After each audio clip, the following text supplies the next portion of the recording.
Before you're seated, why don't you just tell somebody close to you, I am prepared and ready. Put it in the chat if you're online. Let everyone know you are prepared and ready. And you might as well, for good measure, tell some, hold on. You guys are we have been standing for a little bit. All right, but tell somebody on the other side too, here comes the wind. Here comes the wind. Here comes the wind. All right, you can sit all the way down. The faithful are like, I'm not sitting until I've been told to sit. You can be seated. We have done so much already, and God's done so much in us already. I don't intend to be up here long today.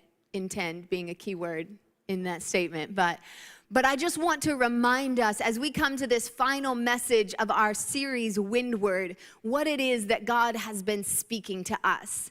That we came into this year, that we've been spending the last 21 days, time of prayer and fasting together on this word that God said, here comes the wind. And if there is a wind of God coming, what it means is that we want to live our lives prepared and ready for what He is about to do.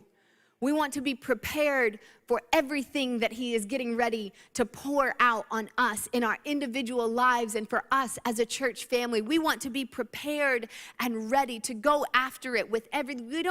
If you wait until the wave has come to get prepared on a surfboard, you are already too far behind, and the wave will overtake you, and you'll be worse off than you would have been when you started. But if you can see it coming, and you can prepare yourself, you are positioned to ride that thing into what God has for you. And I believe that's what God is speaking to us, that there is a wave coming, that there is a wind coming, and that this is our moment to make sure that we are prepared for just what He is ready to do. We don't want it to overtake us. We want to be able to catch that wind and ride it. So we stepped into this year and we said that in this year we are going to increase the number of baptisms that we have, because we are looking down the line and saying it's going to take some more times for us to see everyone who is about to make their public proclamation that they are following Jesus. We're going to need some more times to do that. So we are increasing it because we are going after people.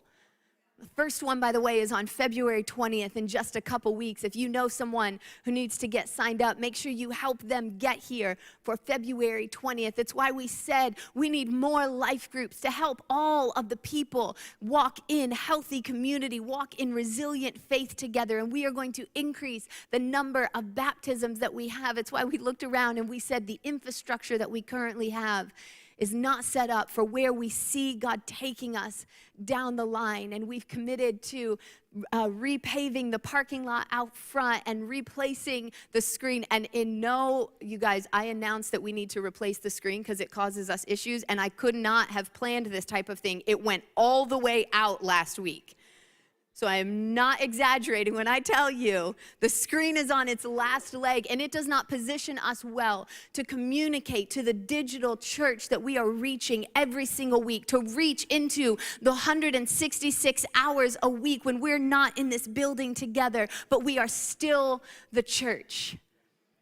It's why we've already set our eyes and said there's so much more work to be done. We are going to double the financial investment that we make into local organizations and national organizations and other church plants that are happening. And we are going to give $84,000 into these different groups this year. It's a double amount from what we did last year, giving $42,000 away. And it's why when we look down the line, we say, we need more times to come together. There's someone who's not part of what's happening right now because they can't get here. So before the end of this year, we are going to launch an additional service time to make sure that we are serving this city the best we possibly can. It is why we said we are preparing ourselves. We are readying ourselves because we can hear a wind coming. And if I hear it coming, I want to get myself ready. And as we step into this final day, I have 2 seasons of life that I want to speak to us about what we do in these 2 seasons of life. The first, I just want to refer to a portion of scripture that you've probably heard if you've been here for a little bit, but if you've joined over the last couple months, might be new to you. It's in Matthew 7. It starts in verse 24. You can turn there if you want, but I'm just going to talk through it. It's a parable of Jesus, and it's a parable that has come alive to me over the last couple of years. It's the parable of two houses. And one of the houses, it says, is built, and the winds come, and the storms come, and the rain comes. And this person, the representation, this person is a person who hears the word of God, but doesn't do the word of God. And Jesus said, this is like a person who built their house on sand. And when the storms of life came that Phil talked to us about so well last week. Sometimes every week ever feel like a year for you? You're like, woo, that was a while ago. Last week, Phil talked to us so well about the different types of storms that come in our life. And in this parable, Jesus says there are people who build their lives on sand. And when the storms come, the house comes crashing and crumbling down because there was nothing there to hold them. And then this is the other person. It says, but the other person is like someone who built their house on a solid rock foundation. This is a person who heard the word and lived by the word. And then it says, and the storms came, and the wind came, and the rain came, but still it stood. And this, I want you to know, this is my life mission. This is what wakes me up in the morning. This is what gets me excited to preach. This is what gets me driven to go after all of the different things, because your life is going to experience some storms. There's going to be some rain that comes after you, and there's going to be some winds that come, and there's going to be some storms that come. But my heart's passion for you, the thing that drives me, is to see a church living their life on a solid rock foundation, on a solid rock foundation of Jesus Christ that says the storms come and the winds come, and there might be some days that I don't like what's happening, but I have planted my feet. I have built my life on the rock. I have built my life on His word. I have built my life on His steadfastness. So whatever storm might come, I'll still be standing. Whatever storm might come, you'll still find me here. Come what may, I have decided to follow Jesus, and I am going to be in this place. When I'm 100 years old, you'll still find me following Him. You can come if you want, or you can go if you want, but I'm still following. I'm not lost by who comes into my life and who goes in my life. I'm not lost by who speaks well or who doesn't speak well of my life. I'm not lost by who keeps following and who doesn't follow. Every so often, somebody falls off, and I have to say, oh, it hurt to lose that one, but I will not lose my place. I will not unsteady myself. I will not be pulled to the right or the left, because I have built my life on the rock. It drives me to make sure that you have a resilient faith, a faith that is built for storms.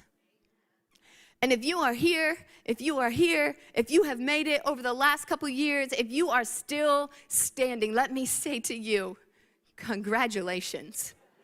We have been on a wild ride. And there were days where I felt like, is the wind allowed to come from two directions at the same time? This storm is getting crazy out here, but you have continued to stand, and you have continued to be steadfast. You have continued to be faithful in your serving, and faithful in your giving, and faithful in your heart towards God. Congratulations to you. So my question today is not, can you stand when the storms come? You have proven that you can. My question to you today is not, what will you do when life gets tough?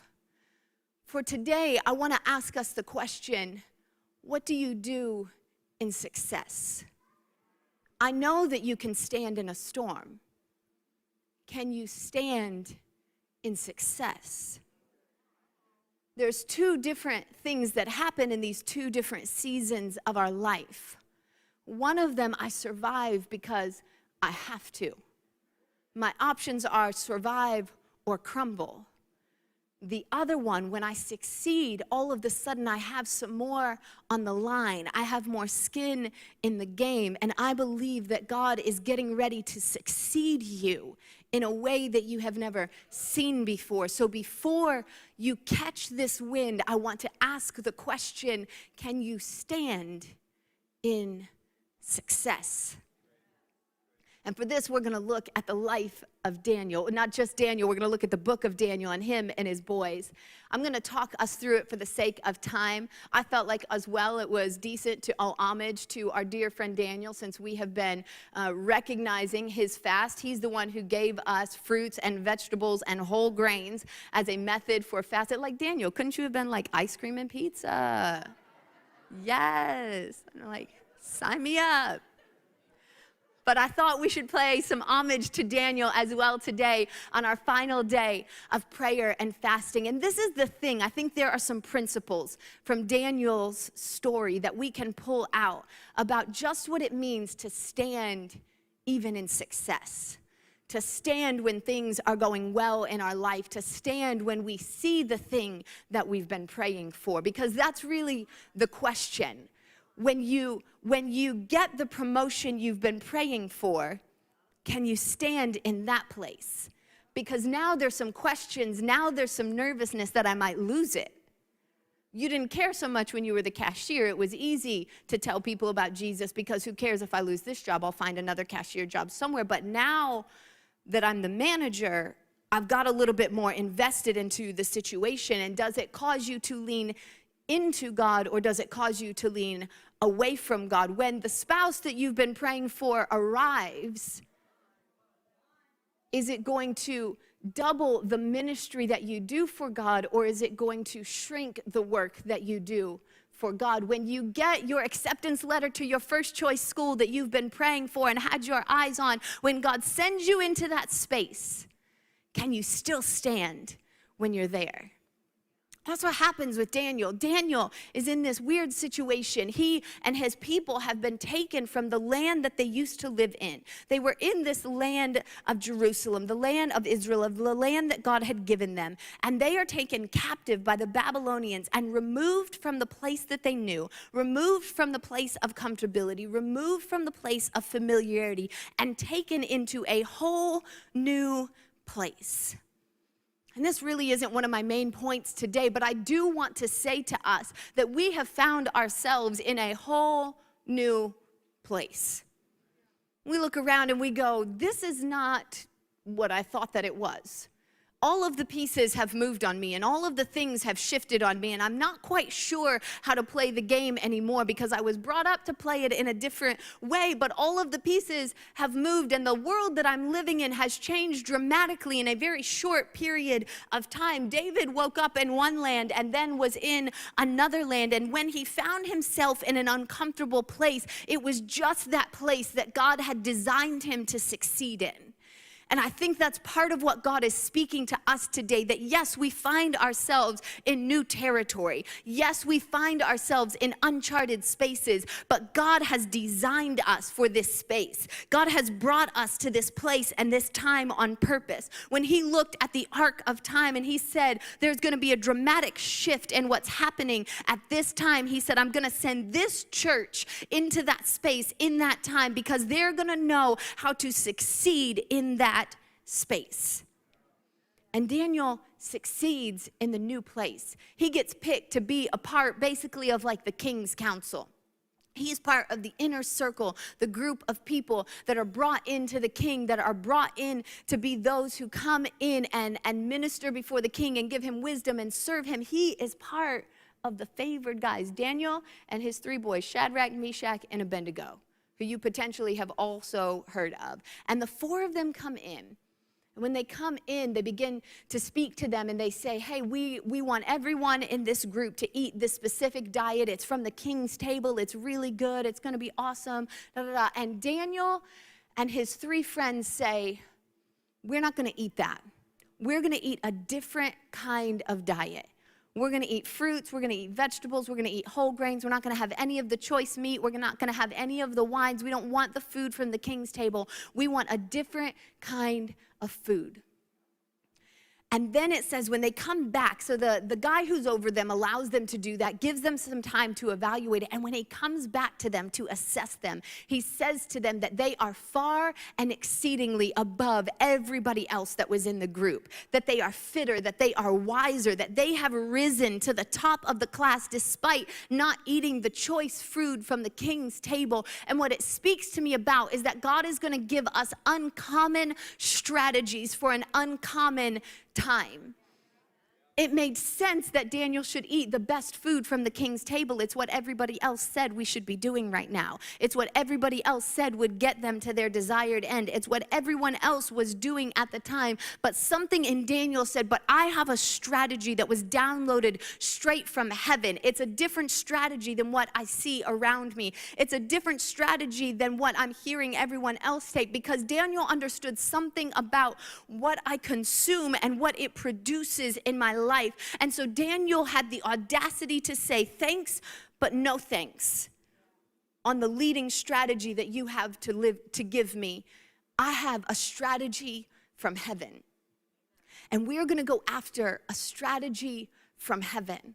We don't just want to look at what everyone else is doing. We don't just want to look at what worked in previous seasons for other groups. We want to look after and run after what is it that God is calling us to in this season. Who do we need to be to reach this generation? Who do we need to be to ensure that we can say at the end of our race that we have passed the baton to another generation that is already rising up? We want strategies that come straight from heaven. And then there's this other story. It's really wild. So this is Daniel and his boys have really excelled, and the king has placed them in different areas of authority and different areas of responsibility all around the kingdom. And now that they're in these different areas of responsibility and these different places of authority, the king comes and he does this wild thing where he builds this statue, and he says, every time the horn blows, I want everyone to stop what they're doing and bow down to my statue. And Shadrach, Meshach, and Abednego are like, nah, we're not going to do that, right? And so the king gets really upset, and he reiterates to them, anyone who does not bow down to this, if you've grown up in church, you've maybe heard this story. Anyone who doesn't bow down to this statue is going to be thrown into a fiery furnace. And with all the strength that they can muster, Shadrach, Meshach, and Abednego putting it all on the line. Remember, they are not just peasants in the kingdom. They have been given territories of authority and positions. They have something to lose now. It would be easier for them to say, you know what, my life is really comfortable, and make the types of excuses that we make. Well, if I just pass on this one, then I'm able to still have some influence in this area. But if I hold the line on this, I might lose my area of influence, so I really can't stand up publicly for that thing. No, Shadrach, Meshach, and Abednego plant their feet, throw their shoulders back, and say, we will never bow to a statue of the king. We can only bow before Shadrach and Meshach and Abednego had some guts about the way that they lived their life. And in this time, in this season, in this moment, God needs some people and a church that have some guts about the way that they live out their faith, some guts about the way that they stand up for the things of God, some guts that say, I don't know what everyone else is doing, but I can't bow to the peer pressure of what everyone else is doing. I don't know what's happening all around me. I don't know what I might gain or what I might lose from this, but I know what God has spoken to me. And he needs a gutsy church that's willing to stand up in the midst of it and say, I have to stand up for the things of God. I have to stand up for his truth. I have to stand up for his righteousness. I have to stand up for his holiness. I have to stand up for his love. I have to stand up for it. And that's it, right? Okay, so the church we always get super excited about, like, I'm going to stand for holiness. You know what takes guts? It takes guts to stand up for the love of God. It takes guts to sit down at a table that somebody else might talk about you for sitting at that table about. It takes guts to go find somebody who has found themselves in the midst of a mess and go after them and say, you know what, the peer group might talk about me. They might tweet about me this weekend, but I need to be found finding it takes guts to go against the grain that says what's comfortable and what's normal. God needs a church that's gutsy enough to go after people with the love of God that broke through heaven to come after you. The love of Jesus that sat down at tables with tax collectors and sat down at tables with prostitutes and sat down at tables with zealots and said, let them say what they will, because when John came doing all the holiness stuff and not doing anything good, they talked about him. And when I came eating and drinking, they talked about me. So I might as well have enough guts to just stand up for what it is he spoke about me and let them say what they're going to say. We are going to be a church that has the guts to stand up for the things of God, to love people with everything that we've got, to go after people with everything that we got, to find people in the highways and the byways and bring them in to the presence of God. Shadrach and Meshach and Abednego planted their feet and stood up, and guess what? They got thrown in that fire. Don't you wish the king was like, oh, never mind. I admire your conviction. But he threw them in that fire. They went all the way. And God saved them. God showed up with them in the midst of the fire. But when you go back and reread it in Daniel, I think this part's in Daniel chapter 3. I don't want you to miss it, because before they go in the fire, they say, God can save us. But even if he doesn't, we're going through anyway. Even if he doesn't, my guts, my strength, my fortitude won't let me bow to something that's not of him. But when they come out, they get promoted. They come out of that fire. I want you to look at this, Daniel 3:30. Daniel 3:30, they come out of the fire, and it says, and then the king promoted Shadrach, Meshach, and Abednego in the province of Babylon. Might it be that the thing that you're afraid to stand up for because you're afraid you're going to lose the position that you already have is the thing that God has given you to stand up for, because it's the platform for the promotion that he's trying to walk you into. And you're so full of living of fear, so timid of losing every little bit. And I know we have fought and we have worked, and some of us have scratched our ways out of poverty and broken families to get the places and the things that we have. And so it feels so fragile, like I might lose it if I push too hard. But I want to say to you that it just might be that the family healing that you're seeing right now, that you're like, if I push too hard, it feels so tender that I might break the whole thing. It just might be that difficult conversation that God is asking you to have is not the thing that's going to break it. It's the thing that he's going to use to step it into the next place of healing, that he's going to use to promote you to the next level of healing and restoration in that family. They had guts to stand up for it, and God promoted them because of it. I believe if we have guts to stand up for the things of God, that he is going to promote us. And then the famous tale of Daniel in the lion's den. Because Daniel had been promoted and because Daniel had favor, he also now had a target. And there were those who didn't like that Daniel was succeeding in the way that he was succeeding. And they looked at Daniel's life, and they couldn't find anything in his life that they could come after him with. And because they couldn't find anything to come after him with, because he was such a man of righteousness, they decided to create a plan to trap him. And they created this plan and convinced the king to sign a letter into decree that no one could pray to anyone besides the king. And those who were after Daniel knew that he had a rhythm of going and prayer, that he had a consistent faithfulness of coming to a place of prayer and of connection with God. And so sure enough, I know that if you haven't heard this, I encourage you to go back and read it. I know that many of you have, and I want to be conscious of our time. So sure enough, they trap him in that, right? And they send Daniel into the lion's den. And again, Daniel is saved. God sends an angel to save him. What I take from this is that Daniel had a rhythm in his life of connection with God. When you catch the wind of success, do not lose your connection with God. Over these last 21 days of prayer, I hope that you have found a fresh rhythm of connection with God. I'd encourage you, if you've been listening to the daily guided prayer podcast, just go through that again every 21 days. Find a rhythm of connection with God, because it's easy to do. It's easy to finally get to the place of when you were in the storm, you had to stay connected with God.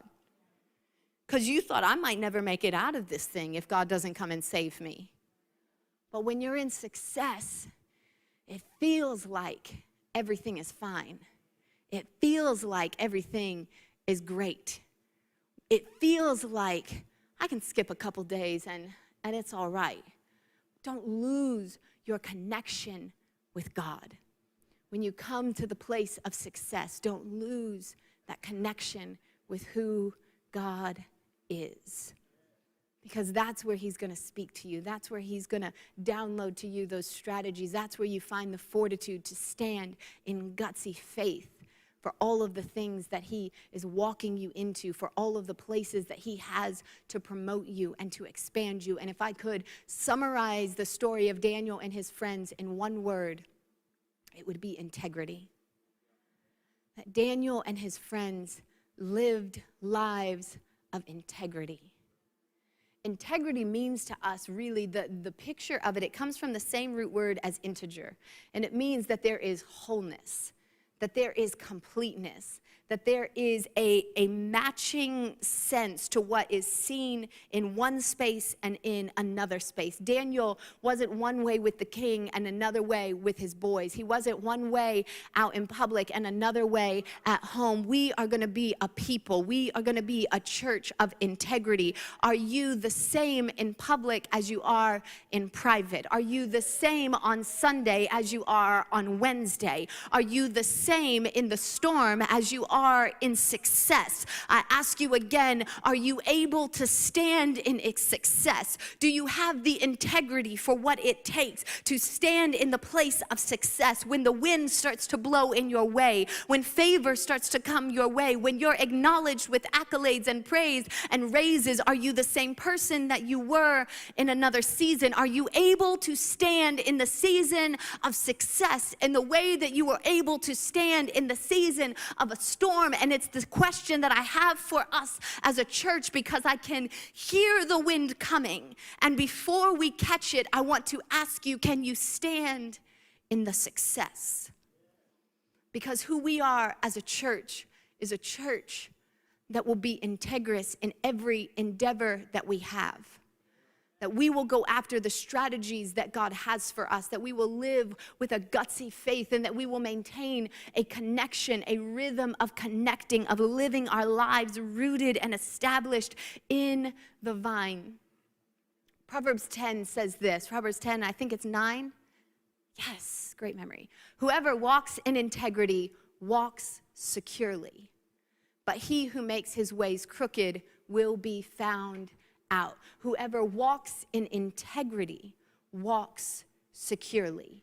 If you want to walk steadfast, walk in integrity. Determined to live a life that is the same in every season. Determined to live a life like Daniel that says, I have already decided that my life is about running after the things of God. As a church, we have decided to walk steadfast in integrity with God. That we are the same in the 2 hours we meet on a Sunday as we are in the 166 other hours there are in a week.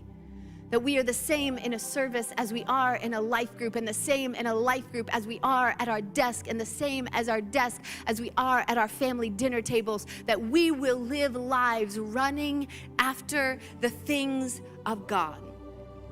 So in storms or in success, we'll still stand. In storms or in success, we will find ourselves in him.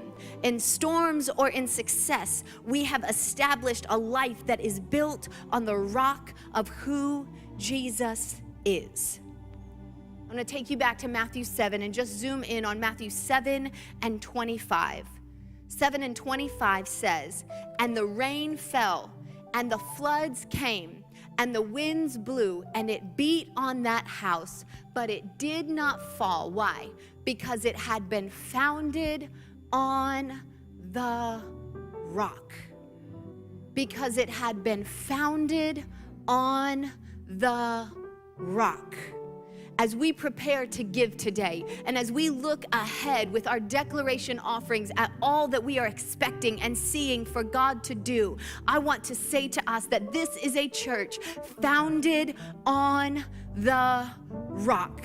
We are founded on the solid rock of who Jesus is. We are founded on the solid rock of his everlasting word. The word that came out in the beginning and made all of creation is the same word that speaks to us today. It's the same word that blew and ignited the early church, and it's the same word that comes and speaks to us in this moment, here and now. This is the same God that we are running after. This is the same foundation that we are building on. This is the same church that we are going after. And so we just ask you, God, to breathe on what's happening here. Jesus, we say that this is your church. Jesus, we say do with us what you will. Jesus, we say move us where you need us to be. Form us who you need us to be in this season, God. Don't let us run after old strategies. Let us hold to new strategies. Let us go after fresh things, Father God.